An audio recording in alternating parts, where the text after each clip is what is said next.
तर राज्यात आपण पाहतोय उष्णतेच्या लाटेचा इशारा हवामान विभागाने दिलाय। अनेक भागांमध्ये तापमान 40 अंशांवर गेलंय आणि वाढत्या उष्णतेमुळे उष्णतेशी संबंधित आजार बळावण्याची शक्यता आहे। या पार्श्वभूमीवर केंद्र सरकारने राज्याला आरोग्य सुविधा अधिक बळकट करण्याचे निर्देश सुद्धा दिलेले आहेत। कॉमस्कोर नुसार आता isakal.com आहे देशातील नंबर 1 ची मराठी न्यूज वेबसाईट।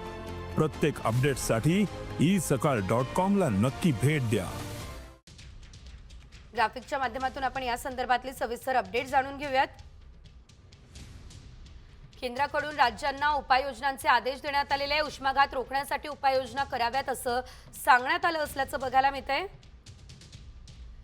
ग्राम पातळीपासून मोठ्या शहरांपर्यंत आरोग्य केंद्र सज्ज ठेवावीत असं सुद्धा सांगितलेलं आहे।